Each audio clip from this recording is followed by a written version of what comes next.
शेगांव शहर का सर्वांगीण विकास अंतिम चरण में है। बहुत जल्द शहर की सभी सड़कें हरियाली से भर जाएगी और साथ ही शहर वासियों को प्रतिदिन पानी की आपूर्ति सुनिश्चित की जाएगी।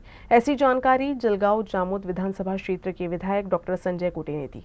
शनिवार को शेगांव नगर परिषद में आयोजित समीक्षा बैठक के बाद वे पत्रकारों से बात करते हुए बोल रहे थे। श्री संत गजानन महाराज यांच्या पवित्र नगरीमध्ये मागच्या 10-15 वर्षामध्ये अतिशय वेगानं असा विकास होतो आहे। हे पवित्र स्थान असल्यामुळे शासनाची यावर जास्त नजर असते, आमची पण असते आणि जनतेची मागणी सुद्धा, भाविकांची मागणी, त्याप्रमाणे शहर चांगलं करण्याचा प्रयत्न सातत्यानं चालू असतो आणि आढावा चालूच असतात। लोकांच्या काही समस्या, स्थानिक लोकांच्या काही ज्या भूगटार योजनेमुळे जे काय थोडंफार, कारण आता शेवटी विकास करताना खोदकाम करावं लागतं, परंतु ते कमी करावं आणि लवकरात लवकर ते चांगलं करून देणार, त्यामुळे लोकांना त्रास होणार नाही याच्या सूचना देण्यात आल्या।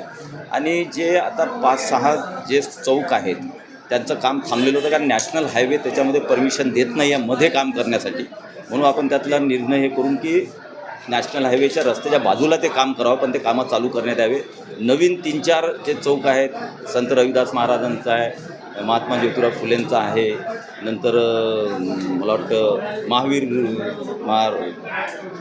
महाराजांचा आहे, म्हणजे त्यांची नवीन कामं आपण आता हाती घेतो आहे आणि एक चांगल्या प्रकारे शेगाव शहर हे डेव्हलप करण्याचा सातत्याने प्रयत्न, आणि बऱ्यापैकी आज शेगाव शहराची रचना झालेली आहे। मी तुम्हाला एक सांगतो की शेगाव शहर जर तुम्ही पाहिलं तर महाराष्ट्रातली कोणतीही नगर परिषद पाहिली त्यापेक्षा ग्रीन नगर परिषद ही शेगाव दिसेल। कोणत्याही रस्त्यानं तुम्हाला झाडं चांगले वाढलेली दिसतील।